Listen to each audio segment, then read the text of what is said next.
Hi and welcome to Leitrim Daily. My name is Breifne and you're listening to episode 207 of the podcast. Now what a weekend, plenty of sporting action that we're going to be going through over the next 45 minutes or so on the show. It started in Killough on Friday night in the most torrential downpours, absolutely horrific to not be able to enter a dressing room on Friday. Now we're going to go from that to the absolute blistering sunshine this morning in the B Park, where Manor Rangers played Carbery in their table-topping clash in the Sligo Leitrim Super League. With more on all of the games across the weekend, all four senior and all four intermediate championship fixtures, as well as that soccer clash on today's show. We're trying to get to as many games as possible. But what are your thoughts on the opening weekend of the football championship? It's great to be back. It's great to be out. Were you happy with the setup at all of these games? Were you happy with the attendances? Did you manage to get a ticket? Were you disappointed not to get a ticket?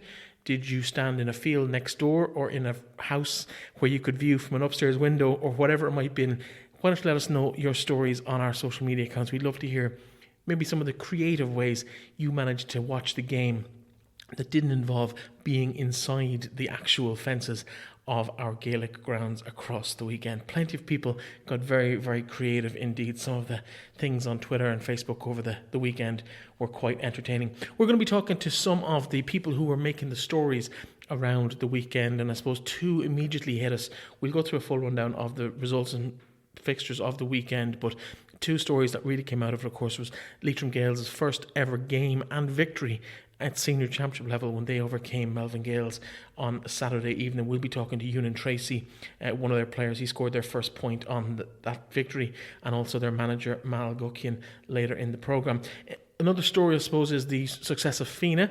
Their manager Joe Flynn, of course, was with St Mary's last year. The two teams clashed this season in the first round of fixtures. Most people would have expected Carrick to prevail. It didn't quite materialise like that, and we will talk to Joe first up on the show, in fact, about how that whole situation developed and what happened on Saturday night at the game in Fenagh. So a slight surprise there maybe to the people outside of that group of players and management in Fenagh.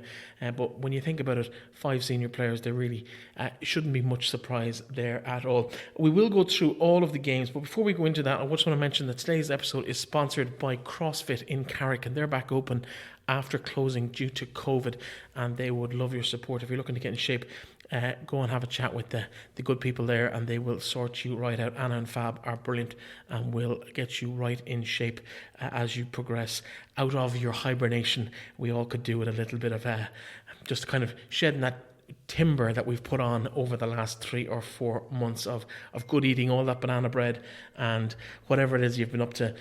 Chance to get it right back off you and back in shape with CrossFit Carrick, just located on the Dublin Road. Anyway, I want to say a personal note of thank you to everybody who has been supporting the show over the last year or so. It's been greatly appreciated. It really helps to keep the motivation levels high and to keep going to all these games and bringing the stories to you, as well as all of the other content that we do create on the show. We did have our best ever day on Friday.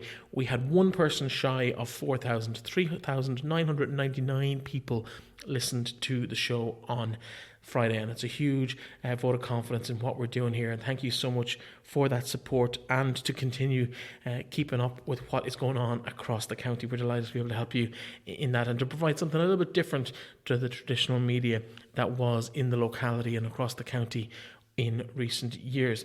Another chance to mention the Sports Person of the Month award that we started here at the start of the year. We haven't forgotten about it. Obviously no sport happening since March, so we have to pick it back up again. Now, we got half a month in March and we got half a month over the next 2 weeks, so don't forget, if you were impressed by somebody at a game this weekend, whether it was in the B Park or at one of the Gaelic fixtures, you can nominate any individual you want for that award. We will be shortlisting, and a public vote will happen at the start of August. So you have until the 31st of July to nominate anyone you feel deserves it. You can go to our website, leitrimdaily.com/nominate, and you can put anybody's name in the hat. Now, please don't start a campaign to push people. One nomination will suffice at this stage. There will be a public vote at the start of July. It'll be for a really short space of time, one vote per person. You're well familiar with the drill at this stage if you're a regular listener to the show. Speaking of being a regular listener to the show, there are so many of you listening on a daily basis now, and it's absolutely fantastic. But we would recommend that if you listen to us on the Leitrim Daily website, you're more than welcome to. It will continue to be an opportunity there to listen to the show. Every single episode will be put there.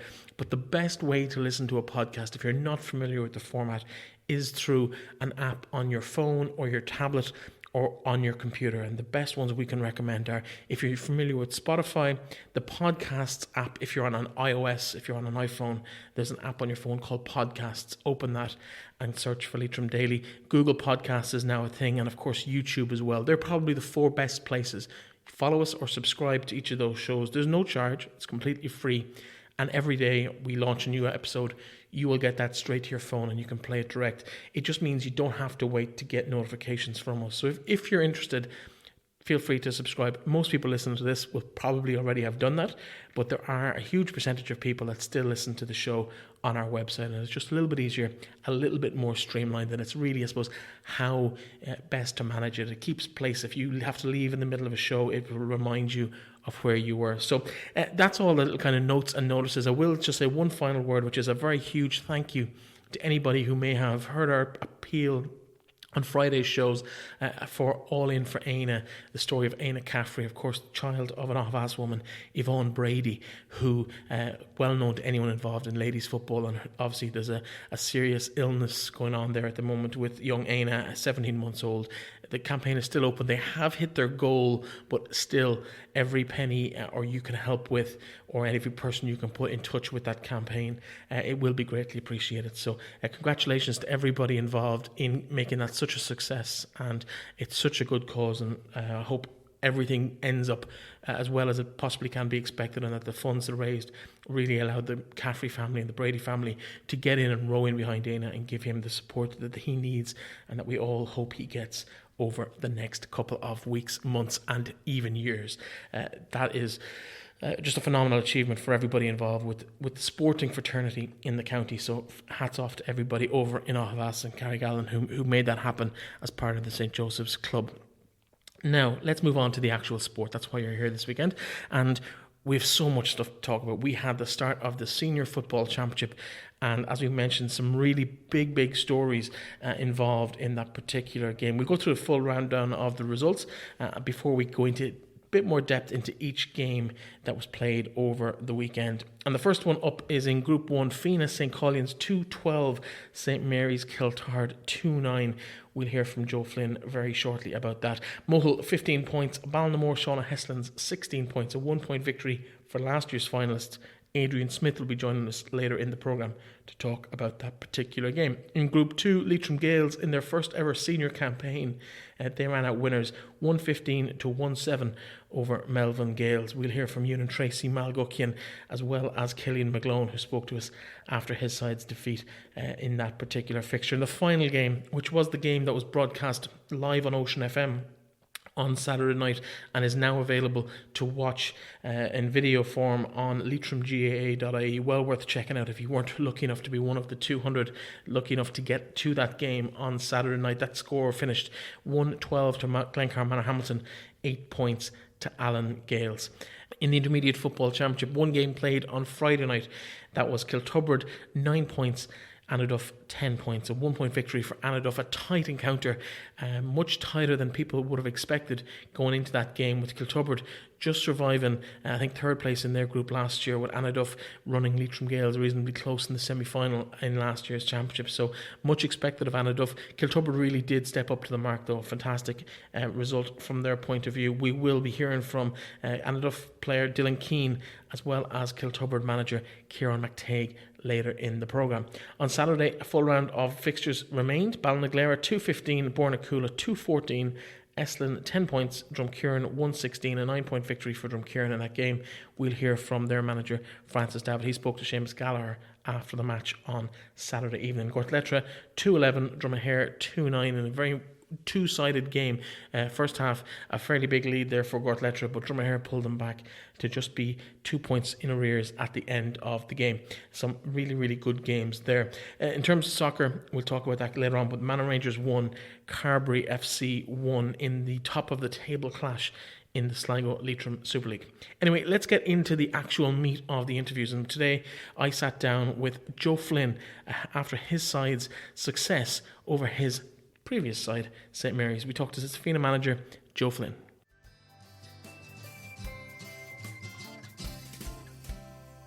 Now, one of the results that would have taken a lot of people's attention on Saturday evening in the Senior Football Championship this weekend was the result where St Mary's were beaten 2-9 to 2-12 by Fenagh St Collins. I'm joined by their manager, Joe Flynn, now. Joe, welcome to the studio. Welcome to the show. Thanks very much for having me, Breifne. It's been an interesting weekend for you, I suppose. Let's set the scene. We talked about it in our preview show, but of course you were the manager of St Mary's last year. You're now in the dugout, or not in the dugout because of the coronavirus, but you're on the sideline for St Collins and Fenagh. You must be happy with the result. Yeah. Obviously, I was with Carrick last year. I've been really in and out of management in the Carrick setup since 2013. I was with them when we won it in 2013, then lost the county final in 2014, and I went back for a couple of years after that. So, and then to be on the other side on Saturday was very different, to say the least. But regardless of that, I was a Fenagh man on Saturday evening, and it was all about the result for Fenagh, and we got that, which we're all delighted with. You're kind of underplaying it though, because you say 7 years, but your family are absolutely etched in St Mary's colours. Why did the switch? Why did that happen? Okay, so I was basically a free agent, and it was around Christmas time. I got a phone call from, I think it was TP McGloin at the time, asking me if I'd be interested in getting involved with Fenagh and meeting a couple of the players. So that happened in early January. I was going through the family tree there, and actually have my great grandfather's actually buried in Fenagh, and my uncle played for Fenagh. So there is that little connection there. So it was nice to bring that bit of it into. Bring it home as well. So snap, my great grandparents and grandparents are in Fenagh as well. Right. Funny how these things happen. In terms of the game though, let's talk through the game, obviously, because people were writing Fenagh off at the start of the championship, but in reality there's 5 senior inter-county players there, in the 2 O'Rourke's, Donal Rinn, Oisin McLaughlin and Jack Gilheany, and there's plenty of experience there. There's no reason for anyone to be kind of underplaying the strength of Fenagh. So when the group was drawn, I think everybody was saying that it was a group of death, and maybe that people were looking at Fenagh as one of the teams that they needed to pick up points. But for Carrick on Saturday, they probably are very disappointed in themselves and how the result went for Carrick. But as you said, there is quality in Fenagh with those 5 county players. There was actually 3 lads involved in the under 20 team, or the Leitrim under 20 team as well.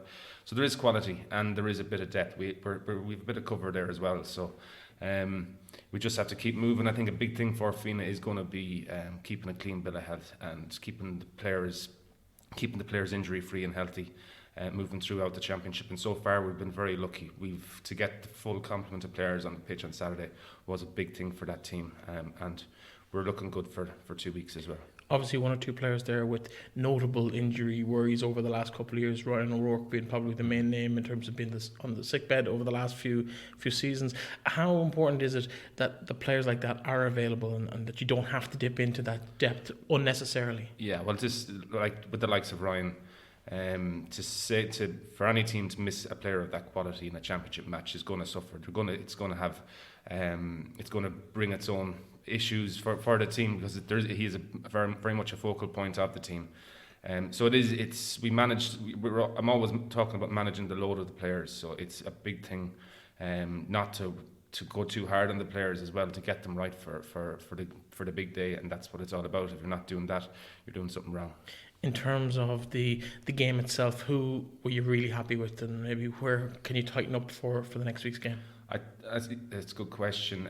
I think throughout the field we had a few very big performers. I think like Conor Dwyer, he went slotted into full back, which he hadn't really played much football at full back, and he had a standout game there. And then we had a debutant in Owen McLaughlin, who got his first point, which is a big thing for him, and he had a great game as well. And then we really dominated around midfield and put a lot of pressure on the St Mary's kickouts. And when you get a foothold in midfield, you're 50% there of winning a match, and that's what we did. And in the forwards, Reardon was causing a lot of hassle all day, and I think Oisín, Ryan and Reardon were causing lots of trouble for the Carrick defence as well. So listen, all around it was a great performance. It would be probably unfair to single out anybody, but I'm just happy with the way the lads played. Obviously, you know the Carrick team quite intimately from being involved over the last while.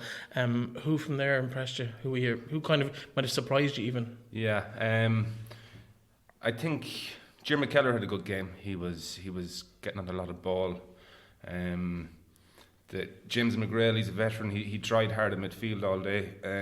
So to see him back playing was probably a big thing, because he's having his own issues with his knees and stuff like that. But it was fair play to him to get back. Ray Mulvey started off well. He sort of drifted out of the game a bit for Carrick, but there was, I'd say, they probably will be a little bit disappointed in the performance overall. I think it's more in that Carrick team that they showed on Saturday. I think what I'm hearing now is that there's injuries. Lads are carrying niggles going into the match, and that's always a worry for a manager and a worry for the player, and it might be holding back on your performance. So they're going to be disappointed in that front. But I think we won by 3 points. I'd say we could have won by more. I think we had a couple of very good goal chances as well that we didn't take. So we really had a lot of answers for them.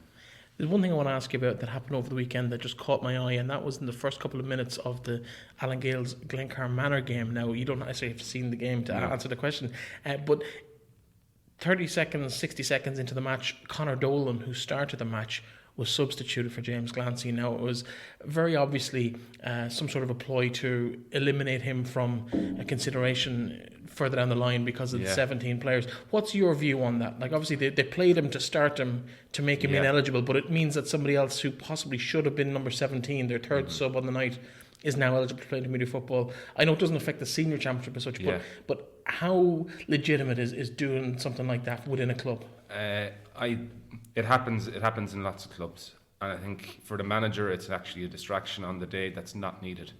But some clubs then think there's a need to do it. I didn't do it. I don't think Carrick did it on Saturday. And I don't know if winning if your second team doing well in a competition is that important to you. I think your priorities are wrong. Your first team is your priority, and get your best team out and try and win the match in the day. Delighted for you in terms of the result at the weekend. Next up, you face Mull in 2 weeks. What is the prognosis? Obviously, you have a game off this weekend, so you'll have those 2 points going into that third round of games. What is the hopes for the year ahead? It's a seven step process. We've step 1 down. We're going on to step 2. Mull will bring their own challenges, we know that, and they have quality there in Keith Byrne. Here Nana Madden is back playing wing forward and doing lots of damage. So Mull will have their own ambitions. We'll have our own goals, and we'll work towards that. We're looking about getting out of that group first off. Just the way the groups are gone, then you're going to be getting into a quarter-final, and you just don't know what team you're going to get in the quarter-final. I actually like the look of Leitrim Gaels this year. They're a big, strong team. I think they could easily finish top of their group. So we could find ourselves in another tight match against Leitrim Gaels. And then I think Fenagh and Leitrim Gaels have always had ding-dong battles over the year. Could happen. And then once you're into the quarter-final, anything can happen. You'll be looking for a semi-final, final, whatever happens. Is a title beyond Fenagh this year? I don't think so. When you have the quality in there, and things go, you need luck. That's the keys to football. You're not going to get anywhere without that bit of luck. So if you have a bit of luck and we can keep everybody on the pitch fit and healthy, there's no reason why Fenagh can't go the whole way. Well, listen, congratulations on a good first step. I'm sure there'll be plenty of little swerves over the next 7 stages, but hopefully you're thereabouts when it comes down to it. Thanks very much for popping into us, and the best of luck for the rest of the championship. Thanks, perfect.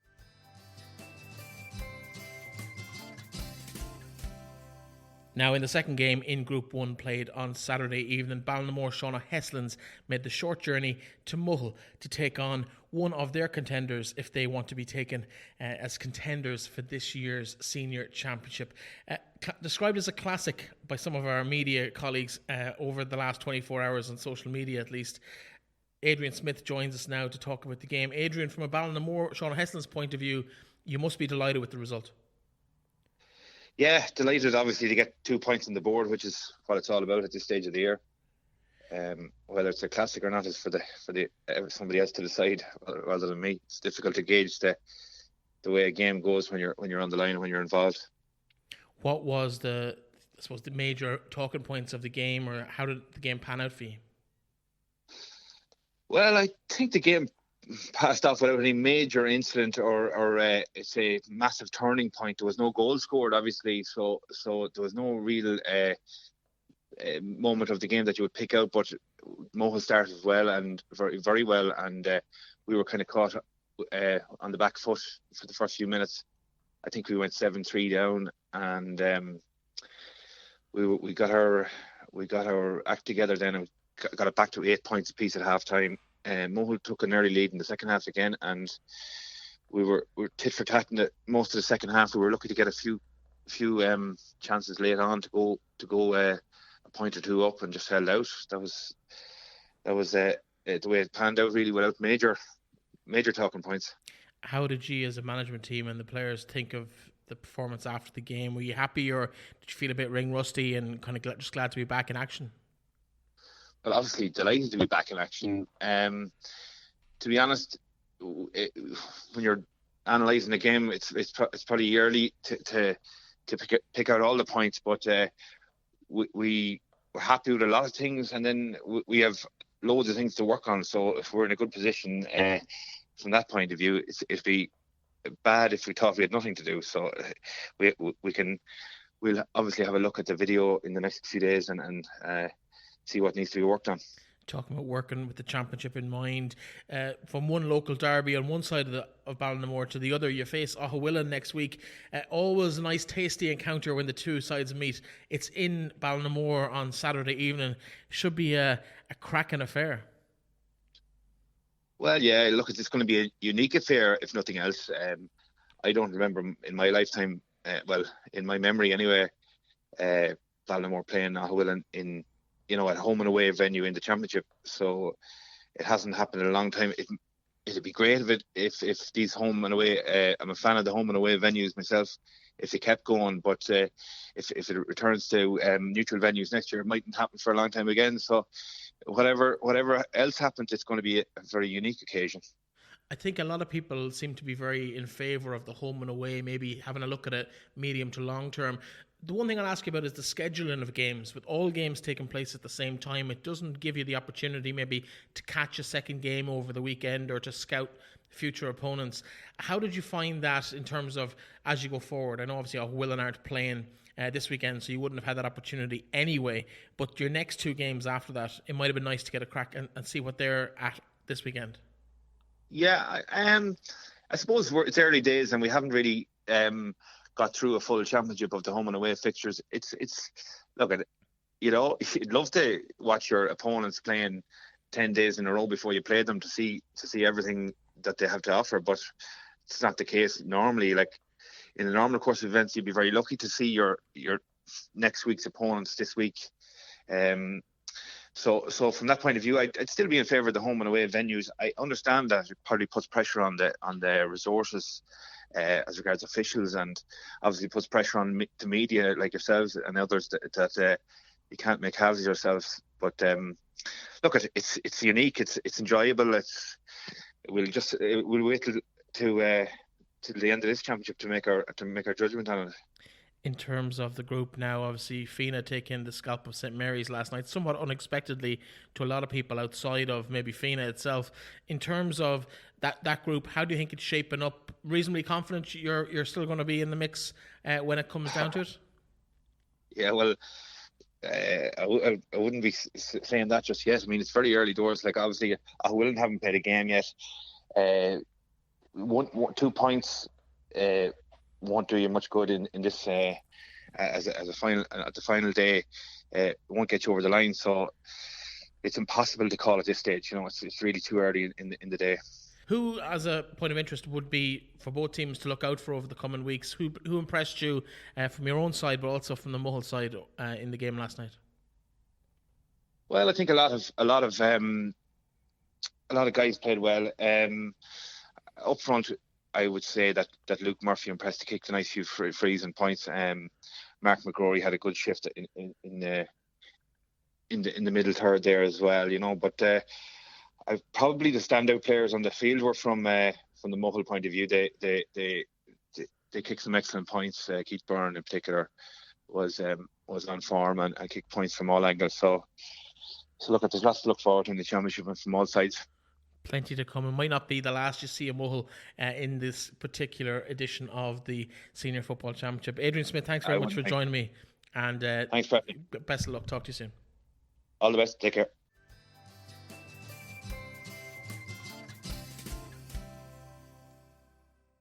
Now, on Saturday night in Leitrim Village, there was a historic event for the youngest football club in the county. Leitrim Gaels, 23 years in existence, having been formed in 1997, hosted Melvin Gaels in a highly charged senior football championship game, their first ever at this level. Their full forward, Eunan Tracey, opened the scoring and got the second point early in that game, 22 years after he featured in Leitrim Gaels' first ever underage game, played in Peter Guckian's backyard up in Fawn, just outside Leitrim Village. 22 years later, he featured in their first ever senior championship game, scoring that first point. And I spoke to him after the game about what he remembered from that game and how much of an impact the club has made in the community over the last 22 years. Eunan Tracey, first senior game for Leitrim Gaels, 100% record. First score as well. Congratulations. You must feel happy after that.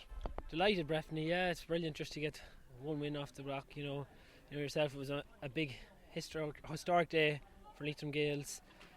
We knew what we had coming into this game. We knew we had the quality, and we're just delighted to get the 2 points.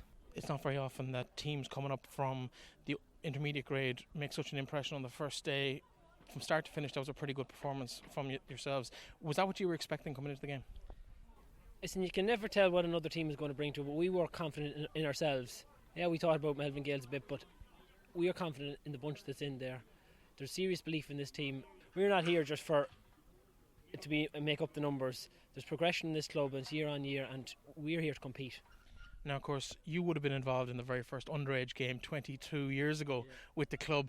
What does it mean now to be looking at that 22-year gap between now and then, and the difference in the club has made from when you would have first been involved as a probably 8 or 9 year old? Yeah. A proud club, man. Listen, the club is going in the right direction. Year on year, we're making progress. Now, we're not ahead of ourselves. The hard work, you have to earn respect. The more you come up, listen, people want to put you back down. So we're here to, compete. We believe in ourselves, as I said already, and it's just pure pride. Compete at senior level. I'm sure there's a lot of proud club members here today that were there the first day, and it's a great day for them as well. In terms of the overall game today, fairly physical, but didn't quite stray into dirty despite the red card and the 2 black cards in the game. There was a bit of niggle there, though. What was your thoughts on that? Senior championship. Listen, that's what you want. We'd be disappointed in ourselves if we didn't bring a physical element to it. And Melvin Gaels, I'm sure the same. Everything is on the line. The first game is so important to get 2 points. So obviously there was a bit of an edge to it. No, I wouldn't say dirty, but just what you would expect in senior championship. Listen, well done today. I'm sure there'll be some celebrations tonight, but the senior championship continues next week, so the very best of luck. Thanks very much, Breifne. I also spoke to the Leitrim Gaels manager, Mal Guckian, and here's what he had to say. Mal Guckian, manager of Leitrim Gaels. This must be one of the best days now. How does that compare to the championship win last year? Kind of getting that first, we're here into senior football.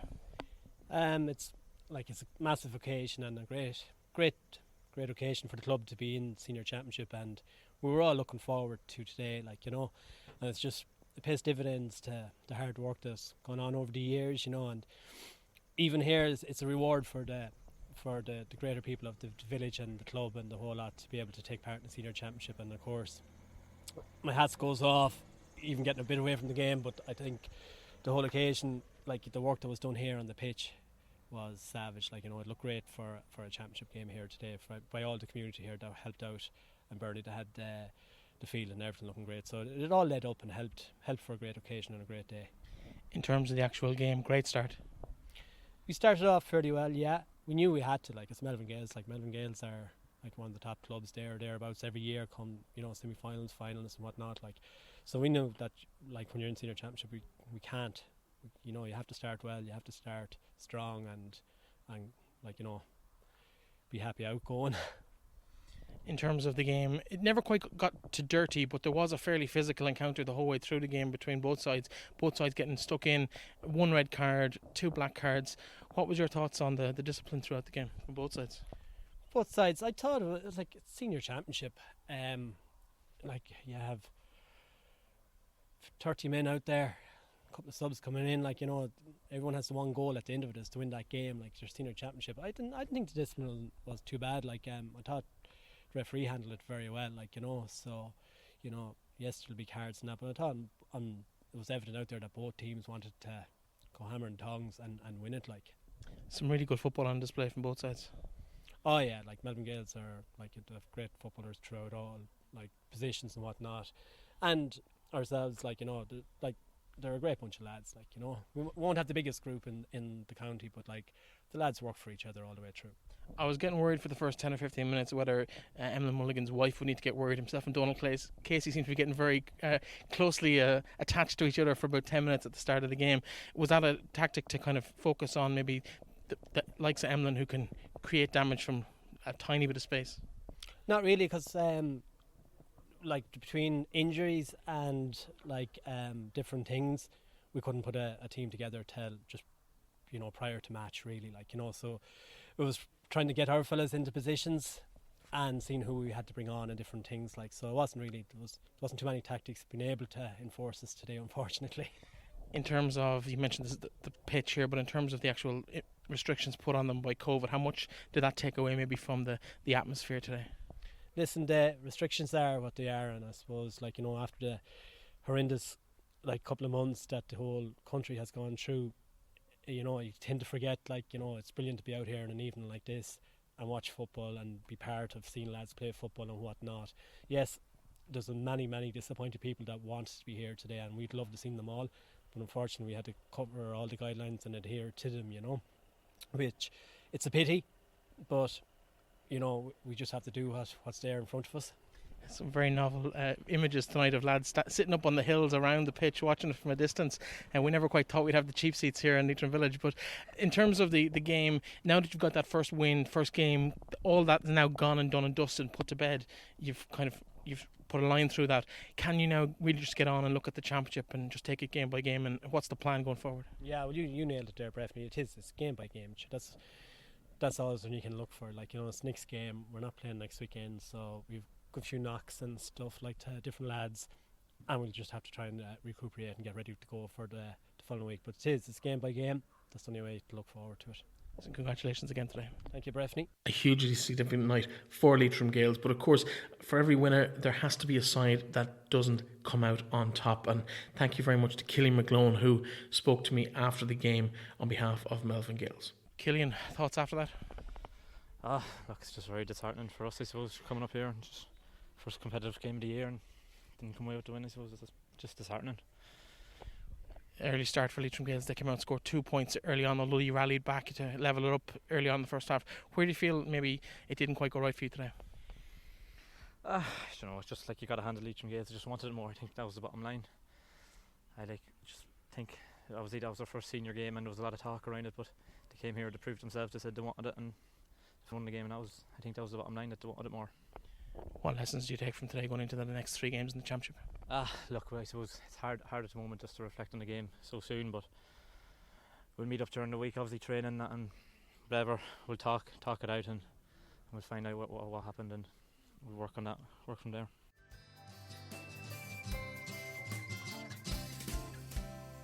And the final game played on Saturday night in the Senior Football Championship was in Drumshanbo in Shane McGettigan Park, as Glencar Manor won that particular fixture against the home side Allen Gaels 112 to 8 points. You can of course find that game on leitrimgaa.ie with full commentary from John Lynch and Martin McGowan of Ocean FM.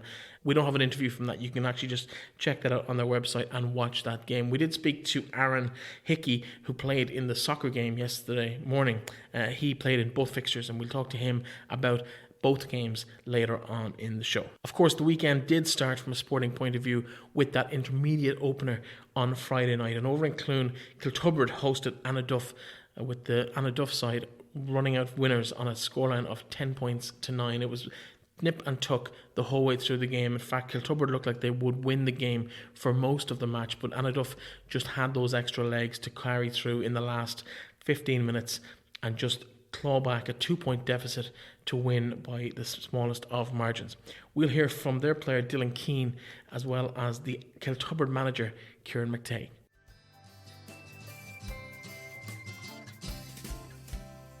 Kieran McTay, first game in defeat, not quite what you'd hoped for maybe, but what's your thoughts after that game? Oh, not exactly what we're looking for, but no, very happy with the lads. We're very, very happy the right direction we're going, putting the right foot forward, putting the foundation down. They're Kiltoghert, a great club, good tradition. They're going the right way, there's a lot of development there, and the lads, everything we asked them for, they're giving it to us in spades. So we're happy with where we're going, and a lot of games to play in the championship yet, and we're learning every day, so we're quite happy. What would be the main lessons you take from tonight? Just little margins. The lads are going to see that. You know, we've come a long way in a very short space of time. Lads' thoughts on how to play football and everything's changed, and just little bits that we have to tweak. Not too much, and we'll be there. A couple of missed frees, maybe you might rue late in the first half. Now looking back at the game. Yeah, possibly, but no, overall we're quite happy. Like, our shot selection was very good, our movement off the ball, our recycling, very happy with that. Massive improvement in the space of a few weeks. So yeah, look, there's an awful lot of positives to say. Look, we didn't get the result, but at the end of the day, it was a good progress for us, and that's what we're looking for. One black card on each side, one sin bin in each. It fairly evened up in the end, but what's your thoughts on the discipline from both sides today? Yeah, there were there again little things to be improved on, but an evening like that, bad weather, look, anything can happen. And I thought overall both teams, they done what they could do in the conditions, and I have to applaud both teams for putting in a good effort. Tough conditions, as you said, really wet day, ground soft enough, but the fitness levels of both teams, particularly Kiltoghert, seem to be good right to the death. Yeah, lads, these lads have a good attitude with them, and they're putting in the work, and can't ask any more from that, and it's showing out there. Listen, hard luck tonight. I'm sure it won't be the last we'll see Kiltoghert challenging in games over the course of the year. Thanks very much, Breifne. Dylan Keane, nice way to start the championship. Yeah, look, I suppose the main two things was that we got 2 points on the board. We were very lucky in the end. We kind of fought very hard. Conditions were poor enough, but yeah, just glad to get the 2 points. Talk us through the game, because it seemed like Kiltoghert might run away with it midway through the second half, but you rallied well towards the end. Yeah, I suppose the whole way throughout the game was just literally point for point. I think the furthest any team got was maybe 2 points ahead, and I suppose the 15-minute breaks, the water breaks in between, maybe helped us kind of reset. I know both teams went down to a man, 14 men after a black card each, kind of swung advantage both sides, but I think you should have seen the work rate from the forward line then, and we just got out of jail really looking forward to getting back on the board next week against Kerry Gaels, and just 2 points, happy enough. Very physical start to the championship though, and no holds barred really for most of that game. Yeah, well, I suppose both teams just wanted to lay down a marker, I suppose, after coming off such a long break. No one really knew where they were. You can do as much training in the world as you want, but I suppose you only get tested up against a strong team like Kiltoghert, and they progress massively. As I said, we're just delighted to just get the 2 points and get out. In terms of the game today, any major surprises, or was it kind of how you expected it to be from your point of view and also from Kiltoghert? Yeah, I suppose coming off such a long layoff, no real team had any one foot full or foot over the other, and we're just happy to get out. We knew it was going to be battle, it's been pissing rain all kind of day, and really kind of wet conditions. We knew it was going to be a slippery ball, simple mistakes like handling errors, that will all come. We're, as the weeks go on, we get more conditioned and stuff like that, and hopefully it'll improve. But yeah, as I say, it all just comes back to just getting that 2 points and getting started. What lessons do you learn from tonight in terms of where you can maybe improve those couple of percentage points for next week's game? I suppose just handling. I suppose it's been maybe even 2 weeks of on the ball work on the pitch and stuff like that. Conditioning levels, we're not anywhere where any team would, I suppose, be like to be in at the end of July, and that will come. But I suppose everyone is in the same area and stuff like that, and that will all come once we get more fitter and stuff like that. Handling will come easier, kick passing, and a better day like that, everything will run a bit more smoother. Listen, well done tonight and best luck. Cheers, thank you very much.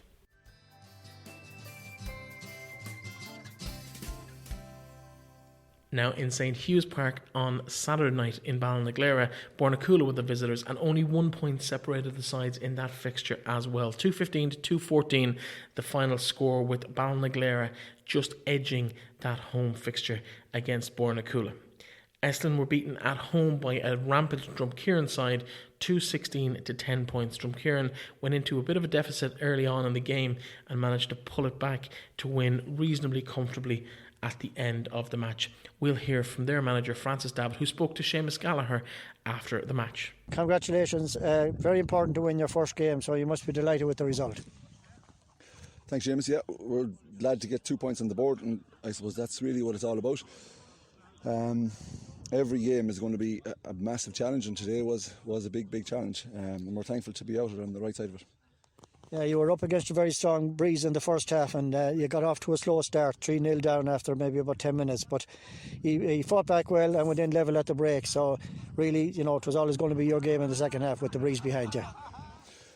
Yeah, but I suppose, sometimes you'll often see games where the breeze has a big effect in games, and, teams go out and expect the breeze to win the game for them, but getting that message across and just making sure we were going to work hard to do the simple things right, and attacking numbers, that was what our message was about at half time, and thankfully the lads stuck to it, and in the last 15 or so minutes we pulled away. Yeah, so next weekend a home game against Auckland, and I suppose you have the advantage of having a game under your belt. They didn't play this evening, so the fact that you're at home as well, you probably will go in favourite, so looking forward to that one. Yeah, look, it's good to be out playing football again. It's nice to be on a Saturday evening, out doing what you like to do, what you love to do. Gortletra also ran into an early lead, leading by 7 points at one stage before Dromahare pegged them back in the second half of that game. Gortletra still 2 points to spare at the final whistle, 2-11 to 2-9 in favour of Gortletra.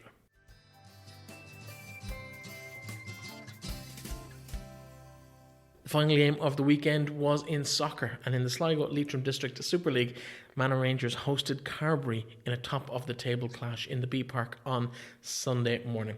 In front of a capacity crowd of 200 people, it was absolutely sun-splitting. The stones, not that there was many stones in the B Park, the pitch was in an immaculate condition. I caught up with Thomas MacDonald and Aaron Hickey after a 1-1 draw, so advantage Carbery in the race for the title in this year's coronavirus-affected season. Thomas MacDonald, how are your thoughts after that game? I'm disappointed. Like, the lads are all disappointed. We give everything we had, and we just couldn't get across the line. I don't think we could have given any more. Game plan went according to plan. Tactics, I think we had them on the back foot. At the end, they were struggling, but they showed their bit of experience as well, and that's why they're champions for so many years. But we're disappointed we didn't get the 3 points, because they got a lucky goal. We hit the post. I think we had 1-2 chances taken off the line. The last quarter of the game, something around here, Shamey came through 1-on-1 on goals. I think we're unlucky not to get a second, but you might have seen it better. But yeah, it's disappointing. No, I'd agree with that. I think Seamus Ryder was unlucky. I think if he puts it anywhere else except right down the throat of the goalkeeper, it ends up in the back of the net. In terms of the league campaign, not strictly speaking out of the woods yet, because you still do hold a 1 point lead, albeit with a game more played at the top of the table. There's still a couple of games to come though, so is it all doom and gloom? It takes it out of our hands now, but I'm just after chatting to lads there that we have to make sure that we regroup, refocus, because first of all on Wednesday we've a cup semi-final. We have to get through that, and more than likely I'd be assuming that we will be meeting Carbery again if we get through Ballysadare. So a big week ahead of us, but yeah, next Sunday is the league again, and there's a option or a chance for us to go 4 points ahead of Carbery if we can get the 3 points against MCR. We're 1 point on top at the moment, and they're out in Connacht Cup next week. But yeah, they will have the games in hand, and it's in their hands now. But yeah, we will try and keep as much pressure on them as possible. In terms of the outlook for the next few weeks, of course, the Gaelic Football Championship taking place at the same time on Saturday evenings. How much of a concern is that in terms of players playing both? Yeah, it's very difficult. Some lads have been trying to do it for the past 20 years, but these days we're not getting any younger, so it's hard. So yeah, for this game it was so big. Lads were focused on this, and it was great to see Glencar Manor push on and get the win and get a good start to the championship. But yeah, we have to be careful. There's a lot of training going on, and there's a lot of games to be played in a short space of time.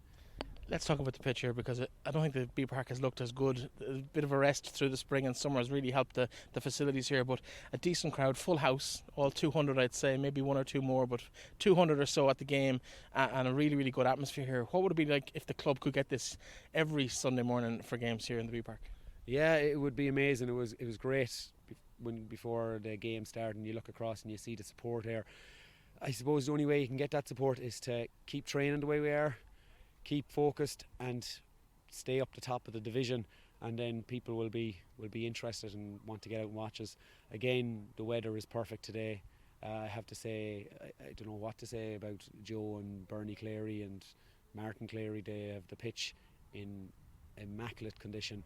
There was some serious work put in, but Joe, I suppose in particular, or Martin, I'm not sure, but the two lads have an amazing job done, and it's like playing on a carpet, so well done to the lads. Well, listen, well done on a fantastic performance today. It's a pity the result didn't go quite the way you wanted, but it's still alive, and the best luck for the rest of the run-in. Cheers, Breifne, thank you. Aaron, what's your thoughts after that game this morning? I suppose disappointing, really. I know we drew 1-1 with the top side for many years in the league, Carberry, but I thought we were the better team at the end. We went the whole way through, to be honest with you. I thought, they played the nicer football, but I thought we had more chances, to be honest with you. When we went 1-0 ahead, I thought we'd push on, but they got a lucky goal. They got lobbed over the keeper's head, and I suppose they got the rub of the green at the end, and that's the way football is. In terms of the opening of the score, and you managed to get yourself on the score sheet, regular occurrence?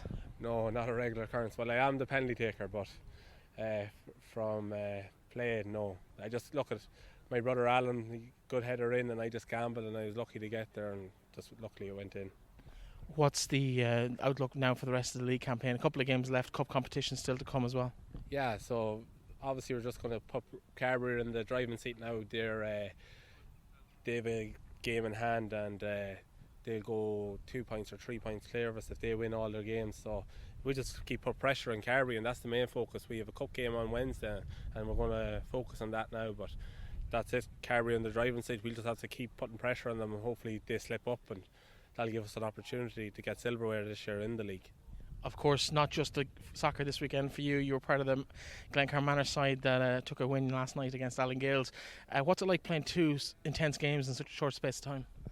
Well, I noticed it today, yeah. It's fairly draining, I went to that recovery room in Carrick yesterday. It was a great setup, but it's very hard now. It's daunting to do 2 games. You can see it. I came off after 55 minutes with hamstring just tightening up. So, no, you actually can't do both. I thought you could, but no, you can't do both.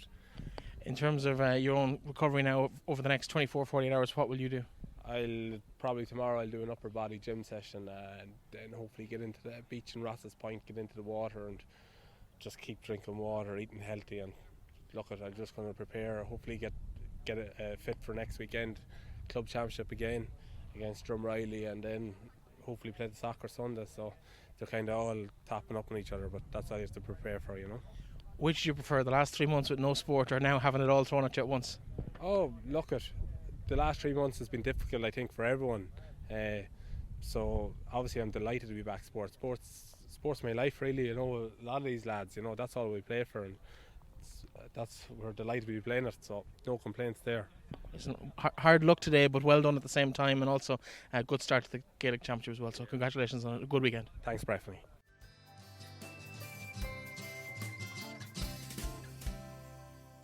And that, folks, is all we have time for on today's show. An action-packed weekend. Apologies we can't get to everything, but I haven't worked out how to make 7 of me so that I can be in 7 different grounds at the one time. We have invited clubs who want to be featured on the show week in, week out, the opportunity to do so. And if you want your club on the show and you haven't heard us on the show today speaking to your club, and you want to make sure they're included as the season progresses and have your voice and your club represented, we would love to talk to you about how that is possible. Please get in touch via social media or drop us an email, info@leitrimdaily.com, and we will sort that right out for you. Don't forget to nominate who you think deserves to be our Athlete of the Month every month. We will shortlist a number of the nominees, and there will be a public vote as well as a discussion on the show about who should be honoured with such an honour. There's been some great suggestions so far over the year, and some great winners in January and February, and that will continue on through the rest of the year, obviously put on hold like the rest of the world with the coronavirus shutdown. So yeah, get in touch, let us know, leitrimdaily.com/nominate, and you can put in who you think impressed you over the course of last weekend's action. A massive thank you to everybody who supported the All In for Éine campaign. They hit their target over the weekend, but all funds would be greatly still appreciated by the family of Éine, a 17-month-old, of course, with huge connections to St. Joseph's Ladies over there in Ahavas and Carrigallen. Please continue to support that if you haven't already, and if you have, thank you very much on behalf of the show and, of course, the whole ladies football fraternity in the county. That is it from today. We will be back tomorrow. I hope you've enjoyed the little video snippets we've been doing on our social media. Let us know, and make sure that if there's something going on in your club that you want featured on the show, get in touch with us also. You can hit us up at Leitrim Daily on all the social medias, and also info@leitrimdaily.com. We'd love to hear from you. I've been Breifne Early. This has been the first week back of the sport in the county. It's the first sports roundup show since we locked down three and a half months ago. It's great to be back. I'm delighted you're all back with us in massive numbers. Please continue to keep doing that, and we'll be back later in the week with a preview of the Ladies Senior Football Championship, which kicks off next weekend, and of course the next round of games in the men's senior, intermediate, and of course junior championships, which also start on Sunday. Talk to you then.